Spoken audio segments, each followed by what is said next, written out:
Merci, Monsieur le Président Nopaté. Merci aussi à toute la salle. Déjà, j'apprécie fortement le fait que vous soyez tous restés à la fin, jusqu'à la fin de l'exposé, mais je vois qu'encore vous êtes restés pour poser des questions, pour partager. Malgré l'heure, vous êtes encore là, ça veut dire que vous avez vraiment un intérêt pour votre pays. Et je vous en remercie très très sincèrement. L'autre aspect, c'est que j'ai vu qu'il y a beaucoup de contributions. J'ai vu qu'il y a beaucoup de contributions.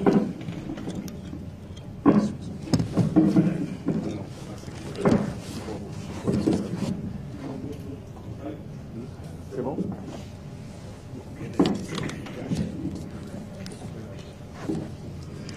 J'ai vu qu'il y a beaucoup de contributions, les unes plus pertinentes que les autres. Et ça me permet de faire une petite précision sur notre programme, sur le timing du programme. Ce qui se passe, c'est que, je l'ai dit il y a quelques jours dans une interview, il y a beaucoup de candidats qui ont choisi déjà de publier leur programme. C'est leur choix. Quand nous discutons avec les gens, ils nous disent on attend Réumi pour son programme, etc.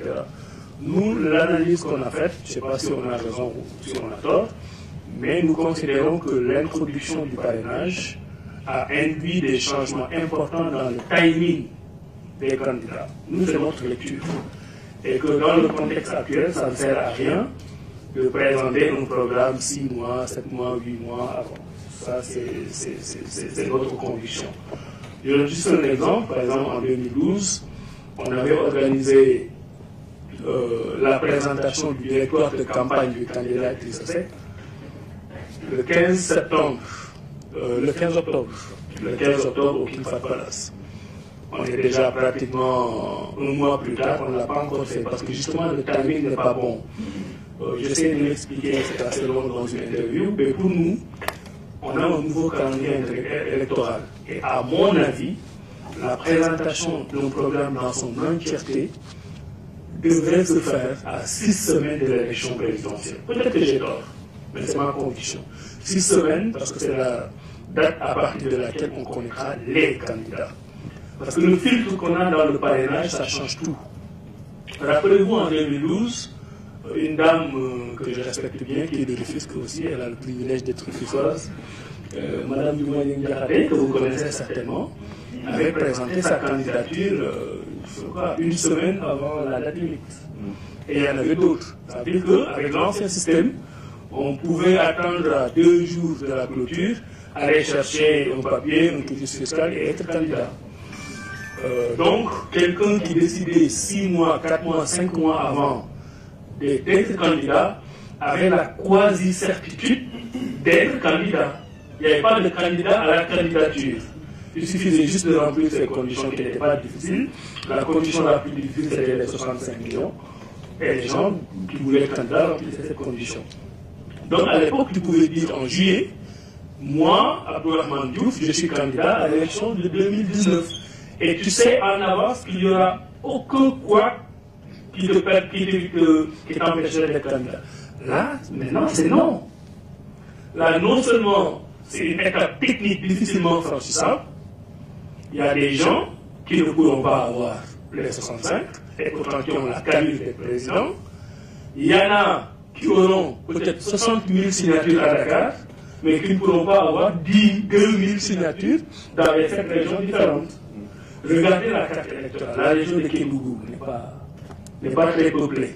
Si vous avez 20 candidats et que chacun doit chercher 2 000 signatures dans la région de Kédougou, après ça devient sec. C'est la source Italie. C'est d'ailleurs pour ça que le président Macky Sall dit qu'il veut 3 millions. Le but, c'est de faire signer le maximum de monde possible, en sachant que dans tous les cas, ils vont déposer que leurs 65, 66 000, mais d'éviter en sorte que les gens ne l'aient pas. Donc ce qui est plus difficile, c'est d'avoir les signatures et d'en avoir 2000 dans cette région différente. Donc il y a beaucoup de candidats là, qui sont sérieux, qui sont crédibles, qui ont 30 millions, qui ne vont pas s'en sortir, techniquement. Maintenant, je ne parle pas de la dimension politique. Ma conviction, c'est qu'il y a des gens qu'on va choisir pour être candidats alors qu'ils n'ont pas les signatures. Il y a d'autres pour lesquels on va choisir de les éliminer alors qu'ils l'ont. Donc ça change le timing. Et à mon avis, il y a une autre période. Bon, tout ça, ce sont des éléments stratégiques. Je ne sais même pas si je dois en parler. Mais bon, moi, quand je parle, je vous ouvre mon cœur. Voilà. Mais à mon avis, il y a un vrai marketing politique à deux dates. On va déposer au Conseil constitutionnel le 14-15 décembre. C'est en ce moment-là que ceux qui n'ont pas les 66 000 seront eux-mêmes qui ne les ont pas. Premier mercato de repositionnement. Je voulais y aller, je n'ai pas les 66 000, je discute avec qui? Et ça, c'est un mois, jusqu'au 15 janvier. Le 15 janvier, maintenant, le Conseil constitutionnel va sortir la liste définitive. Deuxième mercato. Mercato d'été, hein, c'est ça? C'est ça le deuxième mercato. Parce qu'il y en a, la deuxième liste, il y en a qui pensaient qu'ils les ont, et finalement, on leur dit, vous ne les avez pas. Et deuxième mercato. Pour moi, la semaine politique la plus intense dans laquelle nous allons, c'est la semaine du 15 au 22 janvier. Rappelez-vous ce que je vais vous dire. C'est là où on arrive. On connaîtra les noms des candidats et on saura qui va avec qui était financé par ça, qui était pas aidé par. Voilà. Après, c'est de vrai reconpositionnement. Maintenant, à notre avis, faire un programme maintenant, communiquer là-dessus, après ça va dépérir. Non seulement les gens auront l'habitude d'entendre ça, mais vous n'allez pas faire preuve d'innovation et de nouveauté durant ces 6 dernières semaines. Donc pour nous, le temps va s'accélérer à partir du 15 janvier. Et notre objectif, c'est de présenter notre programme à cette période. Donc nous, dans notre texte, ce qu'on pense, c'est qu'il arrivera au moment où Idrissa va présenter sa vision, pas son programme, mais sa vision, peut-être à travers nos discours. On est en train de voir les formes. Après ça, c'est ce que la SECA essaie de faire avec d'autres partis, d'autres composants du parti. Nous allons faire des déclinaisons sectorielles. Bon, aujourd'hui, le thème était un peu politique, j'ai parlé un peu d'économie, mais la conférence programmée à Rufisque qu'on n'a pas pu faire parce qu'on avait un deuil, c'était sur la régulation commerciale. On prépare une grande offensive sur l'économie bleue, sur la pêche. On a des experts qui ont travaillé sur ces questions de façon très approfondie. Ça va être l'un des axes importants de notre programme sur le numérique. Donc d'ici le 15 janvier, on va décliner de façon sectorielle un certain nombre de mesures au niveau institutionnel. Et maintenant, à partir de ces dates, je ne suis pas le maître des horloges, je vous dis les réflexions qu'on est en train d'avoir. Mais bon, en même temps, ce n'est pas un secret. Je l'ai déjà dit dans une interview. Normalement, à partir du 15 janvier, avoir le programme dans son entièreté, en version longue, en version courte, en version audio, en version visuelle, numérique, permettre à tout le monde d'aller pouvoir défendre ce programme. Et j'ai fait tous ces longs développements. C'était justement pour vous dire que le timing qu'on a choisi nous permet encore de recueillir les contributions. C'est en ça que je suis très très content de la qualité de votre contribution. Nous n'avons pas fermé, je peux vous envoyer le mail, j'ai écrit quelque part mon mail que je vais vous donner. On a fait un format, on a déjà mis en place le squelette, on est en train maintenant de faire la synthèse. Vous ne pouvez pas imaginer le nombre de contributions qu'on reçoit de partout du Sénégal, de partout, dans tous les domaines de la vie économique et sociale. Des choses auxquelles on n'a jamais pensé nous-mêmes, comme les choses que vous êtes en train de dire. Parce que personne n'a le monopole de la connaissance. Chacun a un parcours. Même celui qui n'est pas allé à l'école, il a un parcours de vie. Il faut vous donner. Je vous donne juste un exemple. La dame Awa Diakhaté. Quand elle a commencé à donner son idée, elle a dit subvention pour les billets des Sénégalais. Tout le monde a souri. On se dit, mais comment on peut subventionner les billets? Mais c'est sa chute qui était intéressante. Parce que sa chute a été de dire qu'on doit avoir une compagnie aérienne régionale qui, je trouve ça d'une pertinence exceptionnelle. Moi, je n'ai jamais pensé à ce genre de choses. Voilà, c'est pour ça que nous sommes dans une logique très très ouverte de contribution. Je vais vous donner mon mail. On a un format de contribution. Je sais qu'on fait très intelligent, mais on n'est pas en train de rédiger des thèses. Alors, ce qu'on veut, je vous le dis rapidement, quand on énonce une mesure, la mesure, on l'énonce en une ligne. Et après, on a 4 à 5 lignes pour dire comment. Je ne dis pas pourquoi, hein, comment on exécute la mesure. C'est fait que pour chaque mesure, tu as une ligne et tu as 4 à 5 lignes, pas plus. Et c'est tout ça qu'on va agréger, voilà, sous forme de thématiques, etc. Et bon, tel que c'est parti, moi j'ai confiance qu'on aura normalement un beau programme. Et nous nous sommes donnés pour objectif de donner un programme chiffré. Moi, je n'ai jamais vu au Sénégal un candidat donner un programme chiffré. Donc, la dernière partie de notre programme, on a déjà mis en place le comité, c'est de chiffrer le programme. Ce qu'on vous dit, qu'on va faire, ça va coûter tant dans tel domaine où est-ce qu'on va trouver l'argent. Donc j'espère que chaque minute on est en train, des fois j'ai vu les journaux, les gens disent qu'ils se préparent du lourd ou du projet. Moi ça me fait un peu peur. Mais en tout cas, on proposera un programme à dimension humaine et je pense adaptable au Sénégal. Donc j'ai dit tout ça en introduction, juste pour vous dire, vous avez encore le temps, parce que j'ai pris des notes, mais bon, aidez-moi un peu, tout ce que vous avez dit, envoyez-moi ça par mail, suivant le format demandé. Il y aura des arbitrages, et puis je pense qu'on devrait pouvoir les retenir. Bon, maintenant, il y a beaucoup de questions, je ne sais pas comment je dois faire. Je vais essayer de lire Djouki. Moi, il y a un cas, il y a un Djouki ben parti avec Djouki. Du moment où on est tout. Alors, Tahirou, je pense qu'il est parti. Effectivement, c'est un ami à l'un de mes professeurs qui m'a enseigné le droit constitutionnel justement, M. Pablo Vissal. J'aurais bien aimé lui transmettre mon bonjour. Alors sur le leadership régional, oui. Alors le leadership régional, notre réflexion nous a amené à une sorte de contradiction qu'on doit gérer. Parce que quand on conduit une intégration régionale, on est à la fois partenaire et concurrent. C'est ça la difficulté. Vous ne pouvez rien faire sans les autres. Mais si vous voulez exercer un leadership fort dans la sous-région, vous allez aussi vous heurter à la conscience des autres. Il n'y a pas de petite nation. Une nation à 1 million d'habitants, l'île de Nauru fait à peu près 200 000 habitants, c'est le même statut juridique que les États-Unis. C'est le même statut juridique que l'Inde ou le Pakistan qui font pratiquement 1 milliard. Un État, un statut. Maintenant, c'est dans la diplomatie qu'il faut avoir l'intelligence. N'être ni trop envahissant, ni trop faible. Malheureusement, nous, notre diplomatie est une diplomatie souvent régionale, de trop de précautions, et une précaution qui confine des fois à la peur.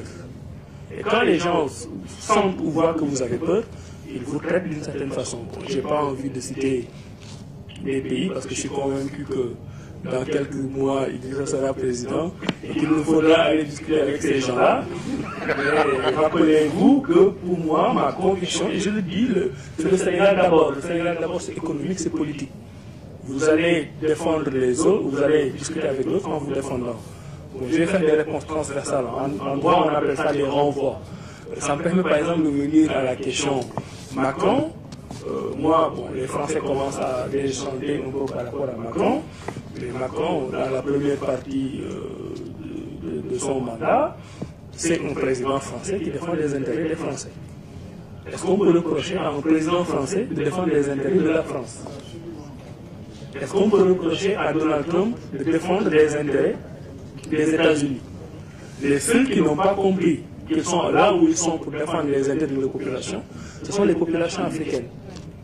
Quand Macron dit qu'il n'y a plus de France-Afrique, il veut mettre fin à une certaine tutelle pratiquement acceptée qui dure depuis longtemps. Ce n'est pas un secret de polichinelle de dire que la plupart des dirigeants africains dans les pays francophones ont été ou sont choisis par la France. Que quand quelqu'un les gêne, je n'ai pas besoin d'entrer dans les détails, ils ont les moyens de se débrouiller pour que la personne gênante ne soit plus là. Ou bien, quand la personne, le président est là, ils peuvent s'organiser pour que ça soit leur marionnette, pour que les intérêts soient tenus. Un exemple, je ne sais pas ce qui s'est passé moi entre le président Macky Sall et les Français, mais je suis étonné, ahuri, de voir le rôle que la France est en train de reprendre au niveau du Sénégal. Je n'ai toujours pas compris, que la France soit dans une élection qui détermine son président de la République. Une nation autonome, où les électeurs doivent se décider. Entre deux tours d'une élection présidentielle, vous faites une visite d'État.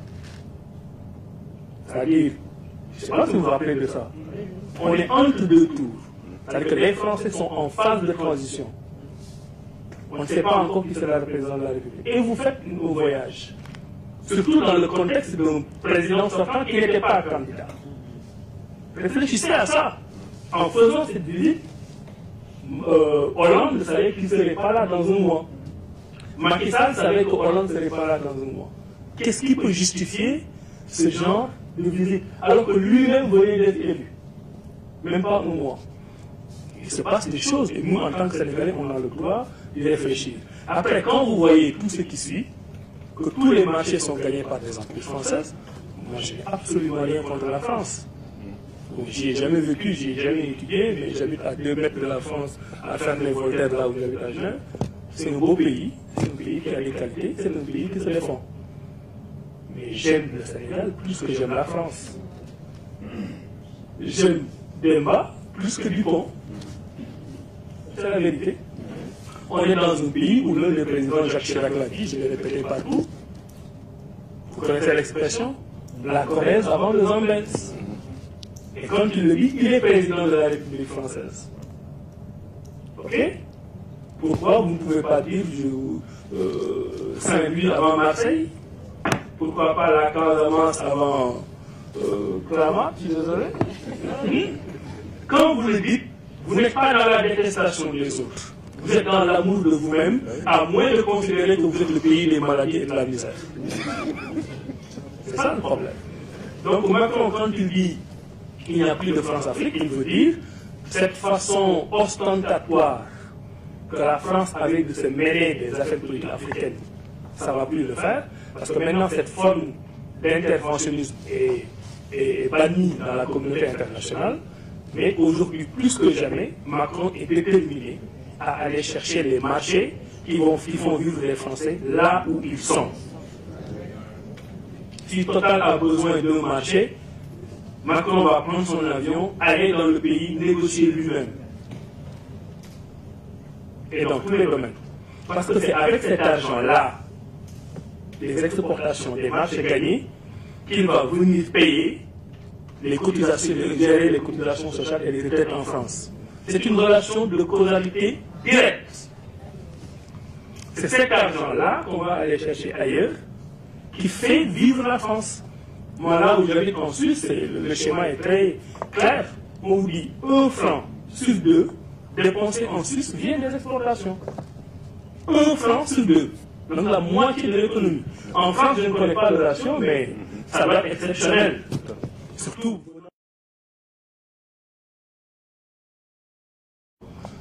quand Sankara avait des relations heurtées avec Mitterrand. Oui, c'est fini. C'est plus subtil, c'est plus intelligent, c'est plus diffus, mais le résultat est le même. Parce que je vous l'ai dit tout à l'heure en parlant du CFA, moi je considère que le moment où le président de la commission de la CEDEAO, le président Macky Sall disait là, le CFA est une bonne monnaie, alors qu'il était en train de piloter la monnaie unique de la CEDEAO, pour moi, en ce moment, il défendait plus un agenda francophone, français, qu'un agenda africain. C'est ma conviction. C'est ma conviction. Tout à l'heure, quelqu'un a parlé de... Je vais citer tous vos noms, et puis, mais là, je ne peux pas. Je vais prendre par des thèmes, quoi. Quelqu'un a dit une question que j'ai trouvée très intéressante. Est-ce que notre patriotisme économique ne va pas se heurter aux conventions internationales qu'on a signées? Justement, on est dans un monde globalisé, on est dans un monde mondialisé. Par exemple, avec l'OMC, on est dans une forme de libéralisation. Mais la libéralisation n'est jamais intégrale. Moi, j'ai fait, malheureusement, je n'ai pas mon ouvrage ici. J'ai fait ma thèse à l'époque sur ça. Et après, je l'ai retravaillé, je l'ai sorti en ouvrage. Ça s'appelait l'Afrique et le droit à la différence dans les négociations commerciales internationales. Et j'ai passé ma vie à chercher des niches. C'est-à-dire là où on dit, voilà le principe, par exemple, intégral de libéralisation. L'agriculture, c'est un produit, il faut le libéraliser. J'ai passé mon temps à chercher les niches où les pays africains pouvaient avoir un droit différentiel, donc des exceptions qui leur permettent d'appliquer cette réglementation autrement que les autres.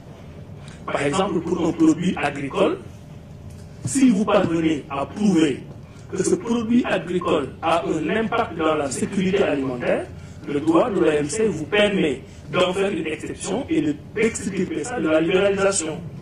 Donc le principe c'est la libéralisation, libre circulation des produits agricoles, et vous avez des exceptions. Les mesures de sauvegarde, par exemple, sont des exceptions. Une mesure de sauvegarde, c'est que vous avez une importation massive d'un produit.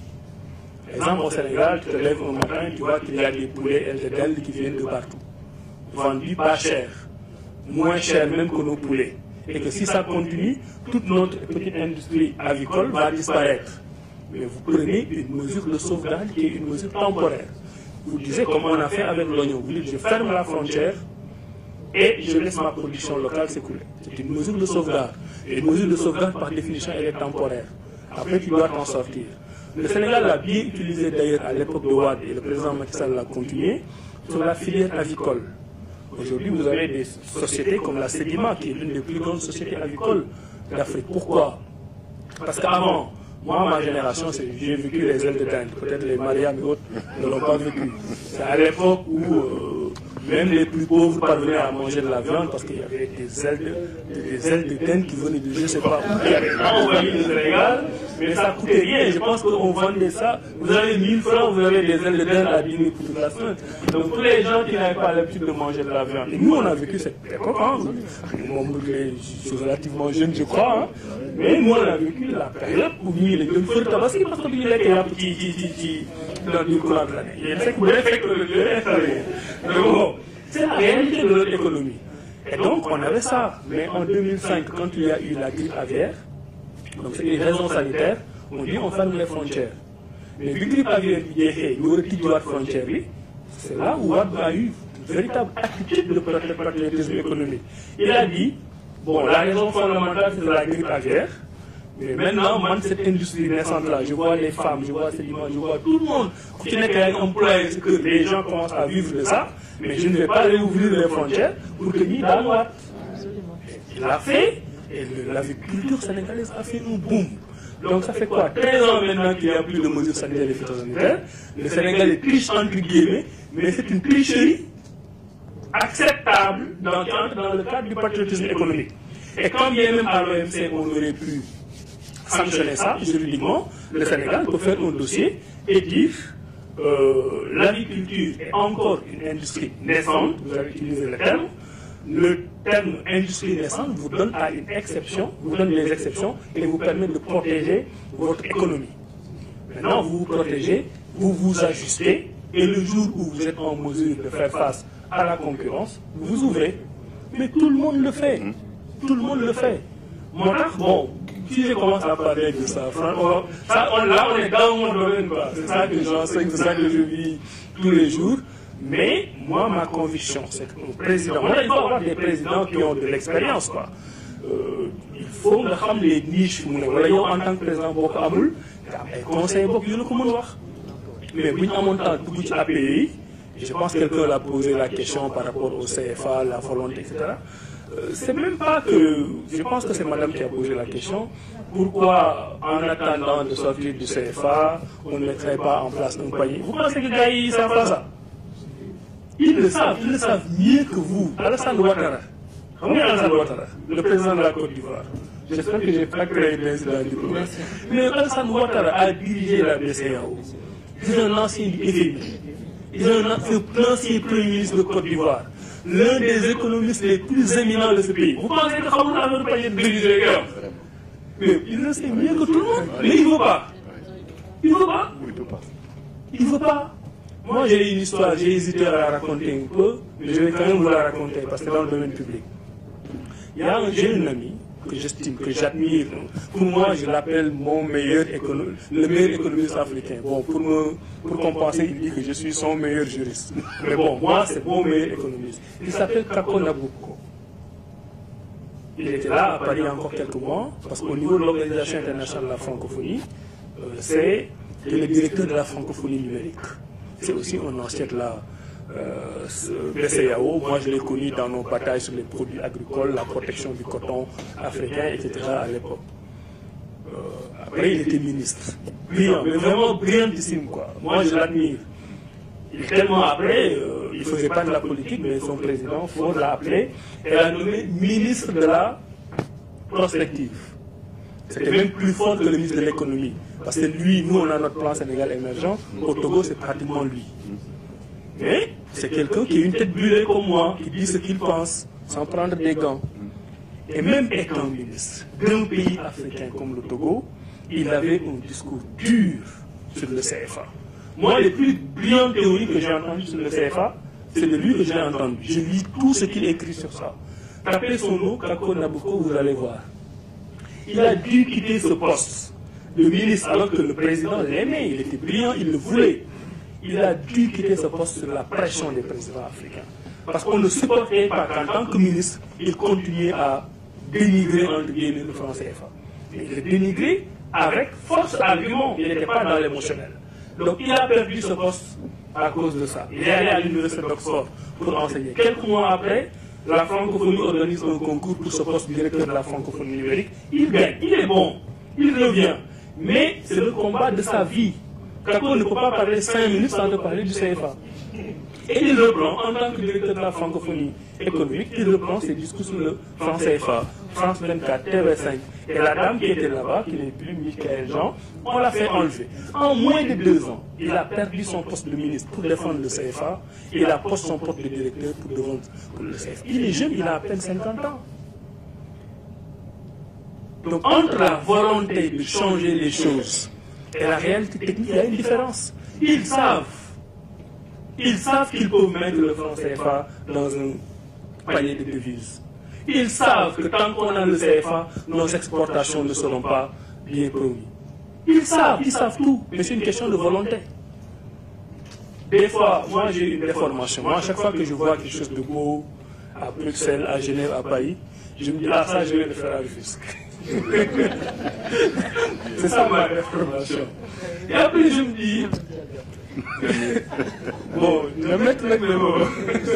Vous savez, en parenthèse, vous savez, j'étais candidat, bon, ça j'en parle pour rigoler, j'étais candidat à la mairie de Rufisque en 2014.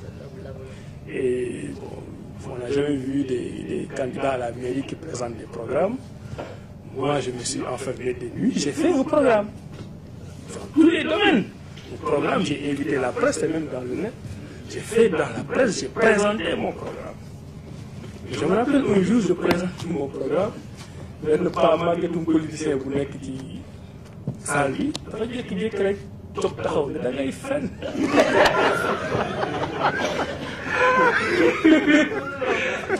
ñu ne ko rajo mu ne li ngay wax mënoo ko. Instant bi ma wax précisément, je parlais de, j'ai oublié quel nom j'avais donné, mais je parlais de l'aménagement de la plage à Rufisque. Parce que Rufisque, c'est quand même 3 km de plage. Entre Cap du Biche et Sococim. Mais quand on est plage de Rufisque, tu ne peux même pas. Moi, tu ne peux même pas t'asseoir là-bas prendre du thé parce qu'on ne s'en occupe pas, c'est sale, c'est mangé, c'est rien. Mais moi, je le dis, j'habite dans une ville, Genève, où les gens font 10 000 km pour venir boire un café au bord du lac Léman. Ça, je le vis tous les jours. Des gens qui viennent, des Chinois, des Japonais, qui vont se promener au bord du lac Léman. Bon, moi, ça fait 20 ans que je suis là-bas, je ne vois même pas le lac Léman. Mais eux, ils viennent pour ça. Et moi, je me dis, Rufisque avec la plage qu'elle a, mais on peut en faire quelque chose d'exceptionnel. J'ai pris des jeunes infographes, mais j'ai fait des trucs. Mais pas avec le Madagaï Fan, oui, non. Alors que c'est rien d'extraordinaire. C'est rien, c'est pas cher, c'est très beau, ça valorise la ville et tu en fais une bonne ville touristique. Mais ils sont convaincus que du bref.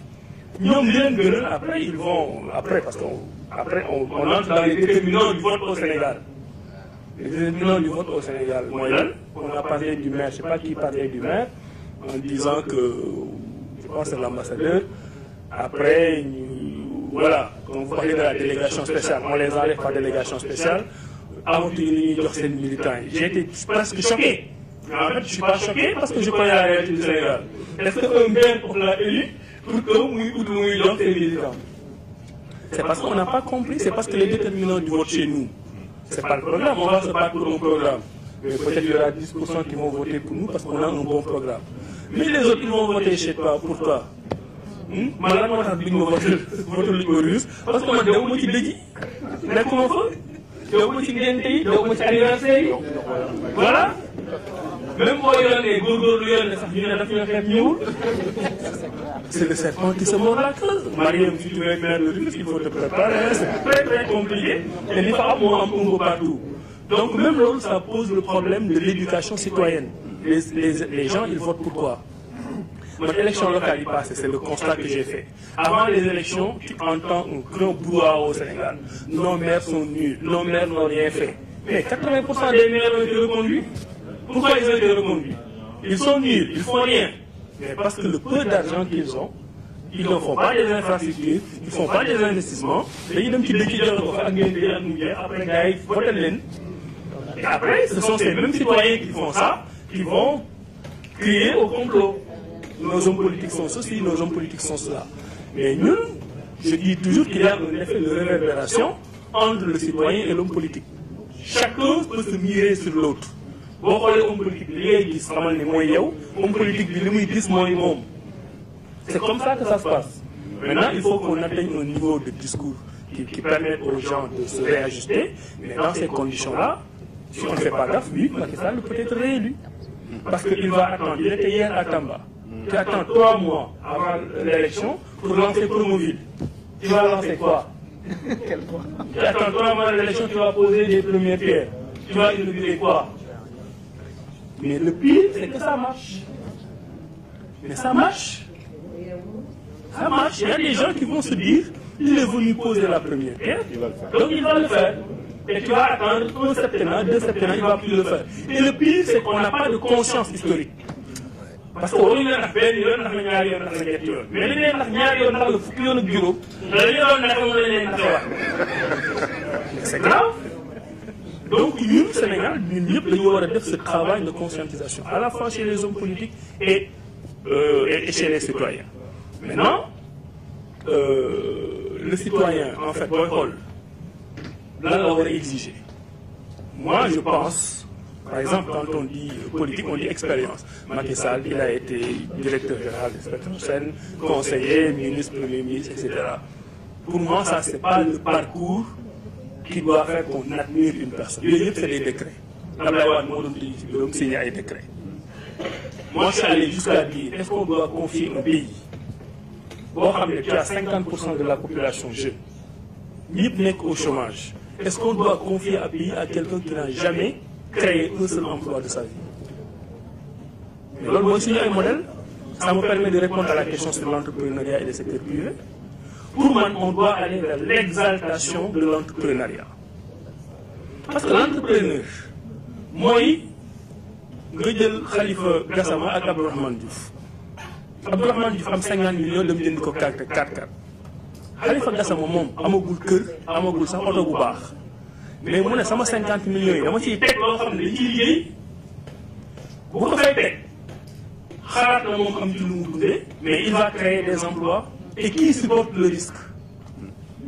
Même ñooñu nga jël tes premiers employés nga jël nga xam ne ils sortent de l'université amuñu expérience tu leur donnes leur chance bu weer bi jotee le 5 fayoo leen sax ñu commencé casse. Ils oublient que kii il a pris son patrimoine privé. Je dis bien privé.